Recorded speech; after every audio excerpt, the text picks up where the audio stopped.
গত রাতে আমি একটা স্বপ্ন দেখেছিলাম। স্বপ্নে আমি একা একা এক নির্জন রাস্তায় হাঁটছিলাম। চারিদিকে অন্ধকার। দূরে কোথাও একটা ছোট হলুদ বাতি জ্বলছিল। আমি সেই দিকে এগোতে যাচ্ছিলাম। হঠাৎ আমার কানে একটা গভীর, শান্ত এবং প্রেমময় কণ্ঠস্বর ভেসে উঠল। আমি এটা লিখে রাখব। 3 দিনের মধ্যে তুমি অলৌকিক ফলাফল দেখতে পাবে। আমি ঘুরে দাঁড়ালাম। সেখানে কেউ ছিল না। বাতাসে কেবল একটা মৃদু হাসি ভেসে উঠল।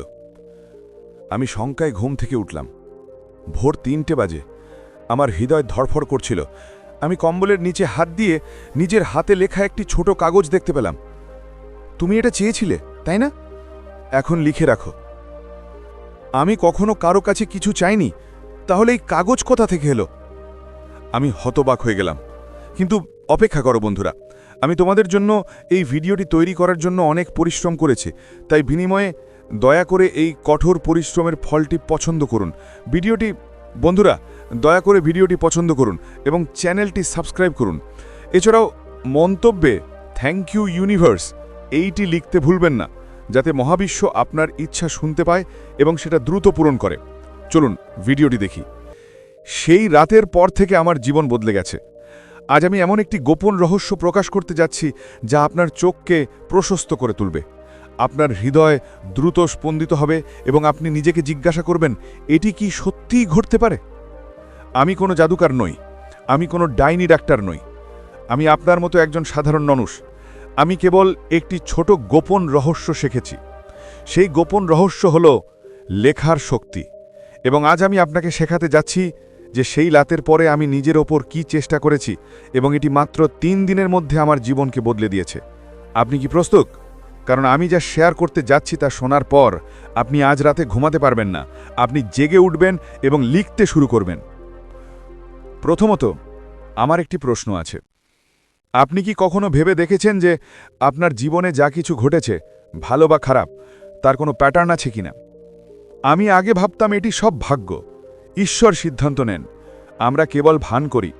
কিন্তু সেই রাতে আমি বুঝতে পেরেছিলাম, ঈশ্বর অবশ্যই লেখেন, কিন্তু তিনি আমাদের কলমও দেন। তিনি বলেন, বাছা, আমি খসড়া লিখেছি, এখন তুমি নিজেই চূড়ান্ত কপি লেখো। আমরা অনুনয় করি, কাঁদি এবং মাথা নিচু করি, কিন্তু আমরা কলম তুলি না। আর এটাই সবচেয়ে বড় ভুল। আমি তোমাকে আমার আসল গল্প বলি।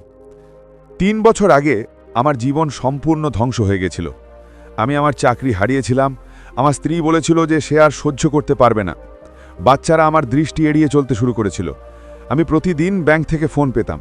রাতে আমাকে ঘুমের ওষুধ খেতে হতো। আমি সব কিছু চেষ্টা করেছিলাম, প্রার্থনা, তাবিজ, মন্ত্র, তন্ত্র, কিছুই কাজ করেনি। একদিন আমি একটি মন্দিরে বসে কাঁদছিলাম। কেউ ছিল না। আমি চিৎকার করে বলেছিলাম, হে ঈশ্বর, যদি তুমি থেকে থাকো তাহলে আমাকে বলো আমার কি করা উচিত। আমি পরাজিত। সেদিন কিছুই হয়নি। আমি হতাশ হয়ে বাড়ি ফিরে এসেছিলাম। সেই রাতে আমার আবার একই স্বপ্ন ছিল। একই কণ্ঠস্বর বলল, এটা লিখে ফেলো। এবার আমি জিজ্ঞাসা করলাম, আমি কি লিখব? কণ্ঠস্বর বলল, তুমি যা চাও তাই লেখো। আমি যেমন তোমার ভাগ্য লিখি, আমি তাই লিখি। আমি 3 দিনের মধ্যে তুমি যা লিখেছ তা শেষ করব। আমি হেসেছিলাম। আমি ভেবেছিলাম আমি পাগল হয়ে গেছি। কিন্তু সকালে ঘুম থেকে ওঠার সাথে সাথেই অদ্ভুত কিছু ঘটল। আমার হাত স্বয়ংক্রিয়ভাবে একটি কলম এবং কাগজের জন্য এগিয়ে গেল। আমি লিখতে শুরু করলাম।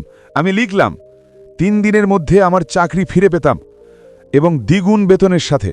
আমার স্ত্রী আমাকে আগের মতোই ভালোবাসত। আমার বাচ্চারা আমাকে জড়িয়ে ধরত, আবার বাবা বলে ডাকত।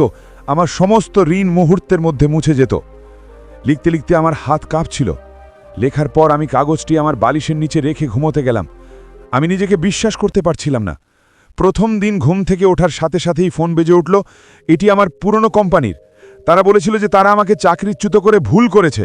আজই যোগদান করুন, তাদের বেতন দ্বিগুণ হয়ে গেছে। আমি হতবাক হয়ে গিয়েছিলাম। বিকেলে আমার স্ত্রী ফোন করেছিল। সে কাঁদতে কাঁদতে বলল, মান্দি, আমাকে ক্ষমা করো, আমি তোমার ছাড়া বাঁচতে পারবো না। সন্ধ্যায় বাচ্চারা স্কুল থেকে ছুটে এসে আমাকে জড়িয়ে ধরল। আমি কেঁদেছিলাম, কিন্তু ঋণ এখনও বাকি ছিল। পরের দিন ব্যাংক থেকে ফোন এলো, তোমার পুরো ঋণ মাফ করে দেওয়া হয়েছে, কেউ পুরো টাকা পরিশোধ করে দিয়েছে। আমি জিজ্ঞাসা করলাম, কে? আমার নাম প্রকাশ করার অনুমতি নেই, সে বলল। আমি ভেবেছিলাম এটা একটা রসিকা, কিন্তু সন্ধ্যের মধ্যে সব টাকা পরিশোধ হয়ে গেছে। তৃতীয় দিন ডাকপিয়ন একটি খাম পৌঁছে দিল। তাতে ছিল 1,00,000 রুপি নগদ আর একটি মুদ্রা। 1,00,000 রুপি নগদ আর একটি মুদ্রা। এটি তোমার নতুন উপহার। শুরুতেই বলছি, এখন তুমি যাই লিখো না কেন, তুমি যা চাও তাই পাবে। স্বাক্ষরটা তোমার ছিল। আমি মেঝেতে বসেছিলাম। 3 দিন, ঠিক 3 দিন। এখন তুমি হয়তো ভাবছ আমি মিথ্যে বলছি। আমি তোমাকে প্রমাণ করতে পারবো। আজ ওই হলঘরে বসে থাকা তোমাদের প্রত্যেককে আমি চ্যালেঞ্জ জানাচ্ছি। আজ রাতে আমি যে পদ্ধতিটি বর্ণনা করেছি তা ব্যবহার করে শুধু একটি জিনিস লিখো, শুধু একটি। যদি তুমি 3 দিনের মধ্যে এটি সম্পূর্ণ না করো, তাহলে আমি প্রকাশ্যে ক্ষমা চাইব এবং ঘোষণা করব যে আমি মিথ্যাবাদী। কিন্তু যদি তুমি তা করো, তাহলে তুমি সারা জীবন আমাকে মনে রাখবে। এখন প্রশ্ন হলো, কেন এটা ঘটে? বিজ্ঞানও এটা বিশ্বাস করে। একে রেটিকুলার অ্যাক্টিভেটিং সিস্টেম বলা হয়। মস্তিষ্কের যে অংশ বিশ্বাস করে যে তুমি যা লেখো তা সত্য এবং এটিকে বাস্তবে রূপ দেওয়ার জন্য তার সমস্ত শক্তি ব্যয় করে। যখন তুমি লেখো, তখন তোমার অবচেতন মন এটিকে একটি আদেশ হিসেবে গ্রহণ করে। এমনকি উচ্চতর সত্তাও দেখতে পায় যে শিশুটি এখন নিজেরাই লিখতে শুরু করেছে এবং সাহায্য করছে। একসাথে এই দুটি কাজ বিস্ময়কর। এখন আমি তোমাকে ঠিক কোন পদ্ধতিটি চেষ্টা করেছিলাম তা বলবো। সাবধান থেকো, এটাকে রসিকতা হিসেবে নেবেন না। সম্পূর্ণ পড়ুন এবং আজ রাতে এটি করুন। রাত 11টা থেকে 1টা পর্যন্ত সময় বেছে নিন। এটি ব্রহ্ম মুহূর্ত, যখন মহাবিশ্ব সবচেয়ে বেশি গ্রহণযোগ্য হয়। 2. স্নান করুন। পরিষ্কার পোশাক পরুন। কোনো কালো বা লাল পোশাক পরবেন না। সাদা বা হলুদ সবচেয়ে ভালো। 3. একটি নতুন কাগজ নিন। লাল বা নীল রঙের কলম দিয়ে নয়, একটি কালো কলম দিয়ে লিখুন। 4. উপরে লিখুন, হে প্রভু, আমি তোমার সন্তান। আজ আমি আমার ভাগ্য নিজেই লিখছি। দয়া করে এটি গ্রহণ করুন। 5. বর্তমান সময় লিখুন, যেন এটি ইতিমধ্যেই ঘটে গেছে। উদাহরণস্বরূপ, আমি খুব খুশি কারণ আমার বেতন এখন মাসে 2 লক্ষ টাকায় পৌঁছেছে। আমি খুব খুশি কারণ আমার জীবনসঙ্গী আমাকে খুব ভালোবাসে। 6. যতটা সম্ভব বিস্তারিতভাবে লিখুন। রং, গন্ধ, অনুভূতি সবকিছু সম্পর্কে লিখুন। 7. অবশেষে লিখুন, আমার এবং সকলের উপকারের জন্য যত তাড়াতাড়ি সম্ভব এই বা তার চেয়ে ভালো কিছু ঘটুক। ধন্যবাদ, তাই হোক। 8. 3 বার জোরে জোরে পড়ুন। তারপর কাগজটি ভাঁজ করে আপনার বালিশের নিচে রাখুন। কাউকে বলবেন না। 9. পরবর্তী 3 দিন নেতিবাচক চিন্তা করবেন না। কারো কাছে অভিযোগ করবেন না। শুধু হাসতে থাকুন যেন সবকিছু ইতিমধ্যেই ঘটে গেছে। আমি এই পদ্ধতিটি শত শত মানুষের সাথে শেয়ার করেছি। একটি মেয়ে লিখেছে যে তার বিয়ে ভেঙে যেতে চলেছে। 3 দিনের মধ্যে তার শ্বশুরবাড়ির লোকেরা ক্ষমা চাইতে ফোন করেছে। একজন যুবক লিখেছে যে তাকে বিদেশ যেতে হবে। 3য় দিনে ভিসা এসে পৌঁছেছে। একজন মা তার অসুস্থ ছেলের জন্য লিখেছে। 3য় দিনে ডাক্তার বললেন একটি অলৌকিক ঘটনা ঘটেছে, শিশুটি সম্পূর্ণ সুস্থ। এখন আপনার পালা। আজ রাতে চিন্তা না করে আপনি যা সবচেয়ে বেশি চান তা লিখে ফেলুন। ভালোবাসা, টাকা, স্বাস্থ্য, সম্মান, যাই হোক না কেন। 3 দিনের মধ্যে আপনি আমাকে ধন্যবাদ জানাতে আসবেন অথবা আপনি আমাকে কিছু বলবেন না। কেবল আপনার জীবন নিয়ে এগিয়ে যান। পরিশেষে আমি শুধু এইটুকুই বলবো, ঈশ্বর আমাদের 2টি হাত দিয়েছেন। আমরা এক হাতে প্রার্থনা করি, অন্য হাতে খালি থাকে। এখন অন্য হাতে কলম তুলে লেখা শুরু করার সময়। তিনি উপরে বসে আছেন, হাসছেন। তিনি বলছেন, অবশেষে আমার সন্তান কলম তুলে নিয়েছে। এখন আজ রাতের অলৌকিক ঘটনাটি প্রত্যক্ষ করুন। ঠিক আজ রাতে। এক টুকরো কাগজ, একটি কলম এবং আপনার বিশ্বাস। বাকিটা তিনি করবেন। এটি লিখে রাখুন। আপনি 3 দিনের মধ্যে অলৌকিক ফলাফল দেখতে পাবেন। কিন্তু অপেক্ষা করুন বন্ধুরা, আমি আপনার জন্য এই ভিডিওটি তৈরি করার জন্যে অনেক পরিশ্রম করেছি। তাই বিনিময়ে দয়া করে ভিডিওটি লাইক করুন। বন্ধুরা, ভিডিওটি লাইক করার পরে চ্যানেলটি সাবস্ক্রাইব করুন এবং কমেন্টে থ্যাংক দ্য ইউনিভার্স লিখুন, যাতে ইউনিভার্স আপনার ইচ্ছা শুনতে পায় এবং দ্রুত তা পূরণ করে। আসুন ভিডিওটি চালিয়ে যাই। এখন আপনি হয়তো ভাবছেন, আমি এটি লিখেছি এবং এটি না। আমার বন্ধু, আসল গল্পটি কেবল শুরু। এখন পর্যন্ত আমি কেবল দরজায় কড়া নাড়ছি। এখন আমি তোমাকে সেই ঘরে নিয়ে যাচ্ছি যেখানে আসল ধন লুকিয়ে আছে, যে ধন সম্পর্কে জানার পর মানুষ চুপ হয়ে যায়, কারণ এর একটি দাম নীরবতা। আমি তোমাকে দুটি জীবনের কথা বলতে যাচ্ছি, যেগুলো আমি নিজের চোখে পরিবর্তন হতে দেখেছি। প্রথম গল্পটি 9 বছর বয়সী রাজুর। সে দিল্লির একটি বস্তিতে থাকত। তার বাবা ছিল না, তার মা ভাড়া করে রিক্সা চালাত। ছাদ থেকে পানি ঝরছিল। স্কুলে যাওয়ার জন্য তার কাছে টাকা ছিল না। একদিন যখন আমি সেখানে কাপড় বিতরণ করতে যাই, রাজু আমার কাছে এসে ফিসফিস করে বলল যে সে ঈশ্বরের কাছে একটি চিঠি লিখেছে। সে তার পকেট থেকে একটি ভাঙা কাগজ বের। তার এলোমেলো হাতে লেখায় লেখা ছিল, আমি খুব খুশি, কারণ আজ থেকে আমি খুব ভালো একটা স্কুলে পড়ছি। আমার মা তার নিজের রিক্সা পেয়েছেন।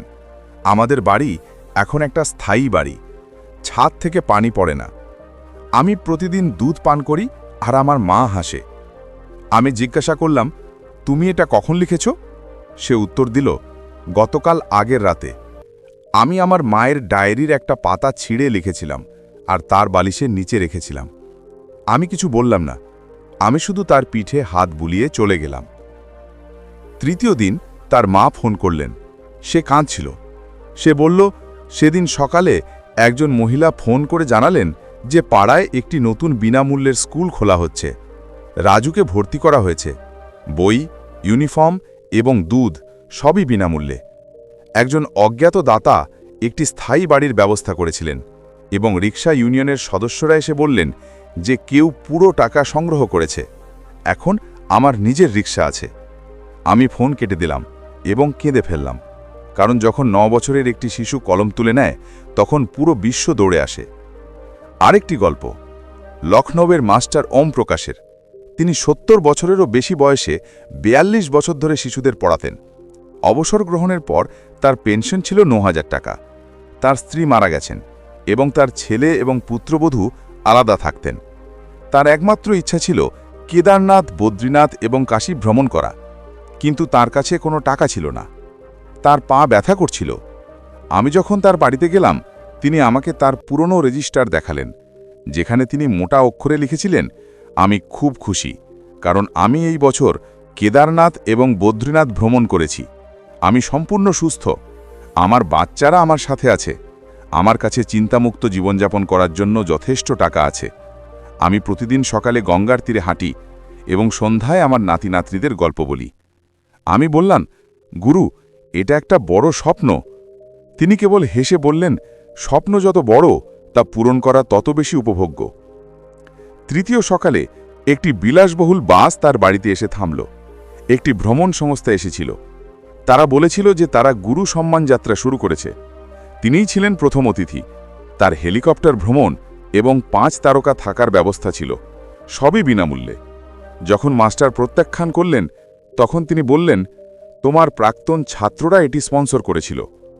সেই সন্ধ্যায় শত শত ছাত্র এসেছিল। ডাক্তার, ইঞ্জিনিয়ার, ব্যবসায়ী সবাই তার 5 হয়েছিল।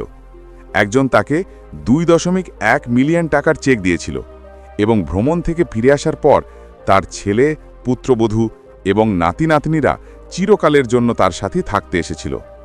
আজ মাস্টারজি প্রতিদিন সকালে আমাকে ফোন করেন, কেবল একটা কথাই বলেন, আমি এটি লিখে রেখেছি, এবং তিনি এটি সব লিখে রেখেছিলেন। এই দুটি জীবন, একটি 9 বছরের ছেলের এবং অন্যটি 73 বছরের বৃদ্ধের। তাদের মধ্যে কোনো প্রেমের গল্প বা নাটক নেই। একমাত্র সত্য হল, কলম প্রতিটি বয়সে কাজ করে। আপনার কেবল একটি বিশুদ্ধ হৃদয় এবং অটল বিশ্বাসের প্রয়োজন। এটি জাদু নয়, এটি মহাবিশ্বের একটি নিয়ম।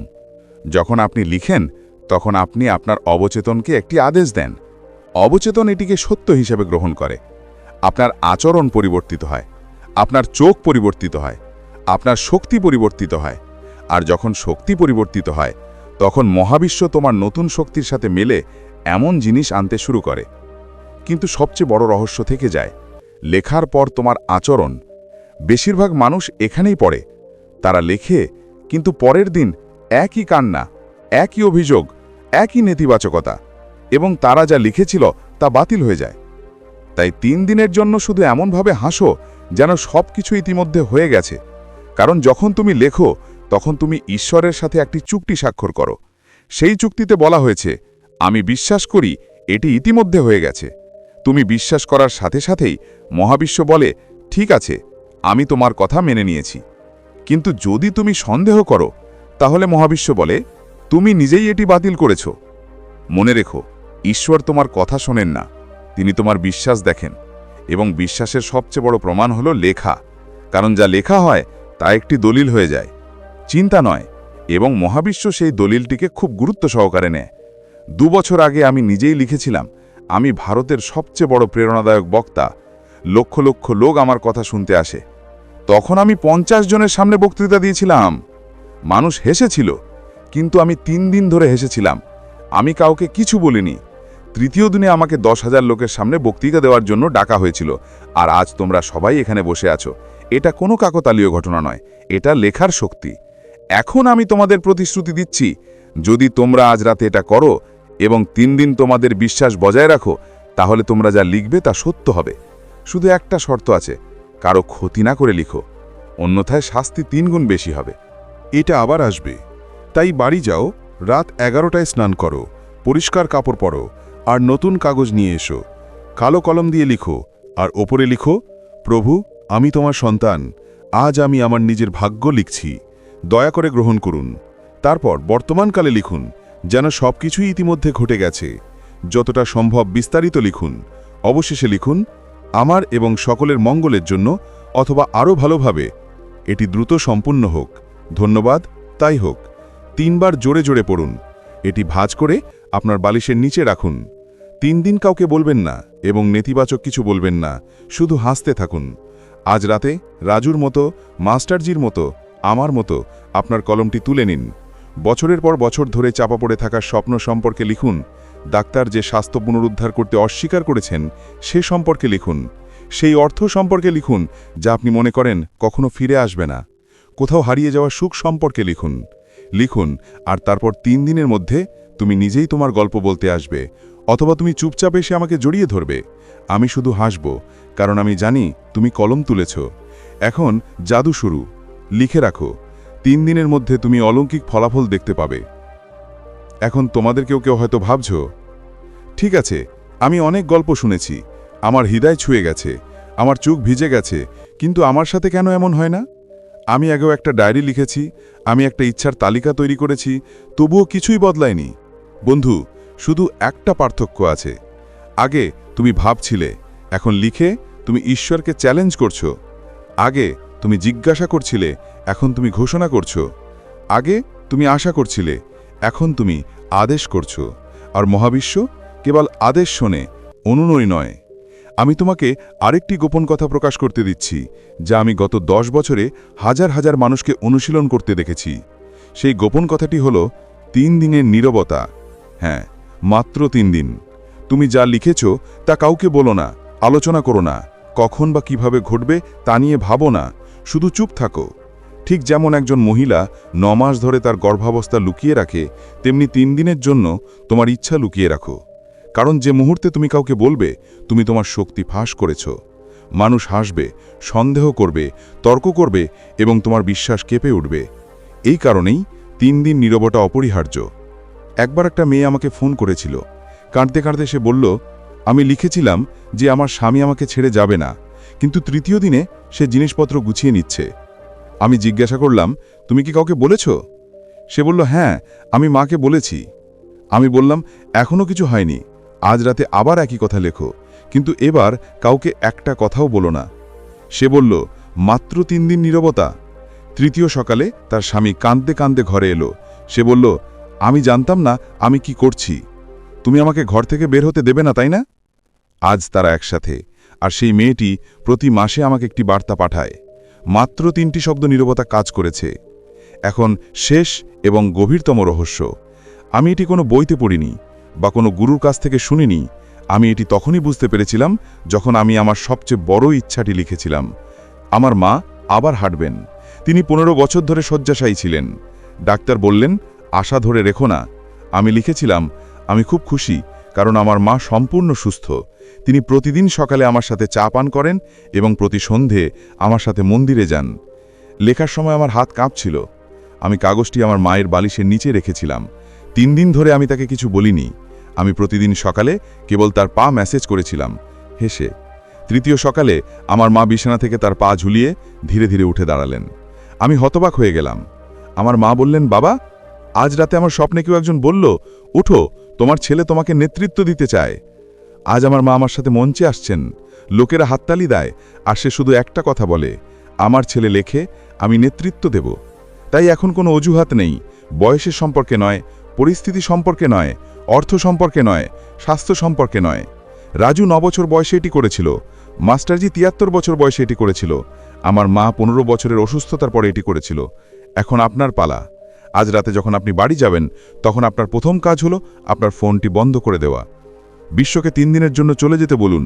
গোসল করুন, পরিষ্কার পোশাক পরুন, ঘরে আর কেউ থাকা উচিত নয়। যদি আপনার ইচ্ছা হয় তাহলে একটি মোমবাতি জ্বালান। তারপর আপনার হৃদয়ের কথা সেই কাগজে ঢেলে দিন। কাঁদুন, হাসুন, চিৎকার করো, কিন্তু লেখো। সেই একটা লাইন লেখো যা তোমার গলায় বছরের পর বছর ধরে আটকে আছে। সেই স্বপ্ন লেখো যা তুমি নিজেকে প্রতিশ্রুতি দিয়েছিলে যে মৃত্যুর আগে তুমি পূরণ করবে। আর যখন তুমি কলম রাখবে, একবার চোখ বন্ধ করে বলো, হয়ে গেছে, এখন আমার পালা নয়, তোমার। তারপর ঘুমাতে যাও, যেমন একটি শিশু তার মাকে চিঠি দিয়ে শান্তিতে ঘুমাতে যায়। 3 দিন পর যখন তুমি এখানে ফিরে আসবে, আমি তোমাকে মঞ্চে ডাকব। আমি কথা বলবো না, তোমার চোখে জল দেখলে আমি শুধু হাসব। তাই এখন বিদায় জানানোর সময়। আমি চলে যাচ্ছি, কিন্তু আমি এই বিশ্বাস নিয়ে চলে যাচ্ছি যে আজ রাতে লক্ষ লক্ষ ঘরে কলম উঠবে, লক্ষ লক্ষ বালিশের নিচে একটি নতুন কাগজের পাতা লুকিয়ে থাকবে, এবং 3 দিনের মধ্যে লক্ষ লক্ষ জীবন একটি নতুন ভোর দেখবে। তোমার ভাগ্যের মালিক আর কেউ নয়, তুমি নিজেই। শুধু কলম তোলা বাকি। তুলে নাও, লেখো, আর দেখো কিভাবে পুরো বিশ্ব তোমার লেখাকে বাস্তবে রূপ দিতে ছুটে যায়। আমি অপেক্ষা করছি। তোমার নতুন গল্প লিখো এবং 3 দিনের মধ্যে আমার কাছে জমা দাও। 3 দিনের মধ্যে একটা অলৌকিক ঘটনা তোমার জন্য অপেক্ষা করছে। এখন তোমাকে ছেড়ে যাওয়ার আগে আমি শেষ একটা কথা বলতে চাই। এমন কিছু যা আমি কখনো মঞ্চে বলিনি, এমন কিছু যা আমার হৃদয়ে 15 বছর ধরে চাপা পড়ে আছে। আজ প্রথমবারের মতো আমি তোমার কাছে তা প্রকাশ করছি, কারণ এখন আমার মনে হচ্ছে তুমি প্রস্তুত। যখন আমি প্রথম এই গোপন কথাটি জানতে পেরেছিলাম, তখন আমি সবচেয়ে বড় ভুল করেছিলাম। আমি অনেক বেশি চেয়েছিলাম। আমি একটি কাগজের টুকরোতে 10-12টি ইচ্ছা লিখেছিলাম। একটি চাকরি, টাকা, একটি বাড়ি, একটি গাড়ি, খ্যাতি, নাম এবং গৌরব, সব কিছু। আর 3 দিন পরে কিছুই হয়নি। আমি ভেঙে পড়েছিলাম। মনে হচ্ছিল সব কিছুই মিথ্যে। আমি সেই রাতে ঈশ্বরকে অভিশাপ দিয়েছিলাম, তুমি মাইক্রোফোনটা হাতে নিয়ে শুধু একটা বাক্য বলবে। আমি লিখেছিলাম, আর সব শেষ হয়ে গেল। এই তো, আর পুরো হল করতালিতে ফেটে পড়বে। আমি তোমার সাথে কিছু শেয়ার করতে চাই। তুমি যেখানেই থাকো, তোমার অবস্থা যাই হোক না কেন, শুধু এই কথাটা মনে রেখো। আমি কাঁদতে কাঁদতে ঘুমিয়ে পড়েছিলাম। সকালে যখন ঘুম থেকে উঠলাম, তখন আমার বালিশের নিচে একই কাগজ ছিল, কিন্তু আমার হাতের লেখার পাশাপাশি তাতে আরও একটি হাতের লেখা ছিল। লাল কালিতে লেখা শুধু একটা লাইন, মাছা, একবারে একটা জিনিস চাই, আমিও একবারে একটা বাচ্চাকে কোলে নিতে পারি। সেদিন আমি বুঝতে পেরেছিলাম এটি কোনো জাদুর দোকান নয়, যেখানে তালিকা দিয়ে সব কিছু পাওয়া যায়। এটি একজন মায়ের কোল। একজন মা একবারে একটা বাচ্চাকে আদর করে এবং পূর্ণ মনোযোগ দিয়ে ধরে থাকেন। একইভাবে ঈশ্বর একবারে একটা ইচ্ছাকে পূর্ণ ভালোবাসা দেন। তাই আজ আমি তোমার কাছ থেকে একটা প্রতিশ্রুতি নিচ্ছি। আজ রাতে শুধু একটা জিনিস লেখো, শুধু একটা জিনিস যা তোমার হৃদয় এখন সবচেয়ে গভীরভাবে জ্বলছে, যা ছাড়া তুমি বাঁচতে চাও না, এমনকি একটি মুহূর্তের জন্যেও, যার জন্য তুমি সারা রাত কাঁদো। শুধু ওই একটা, তারপর বাকিগুলো একে একে আসবে।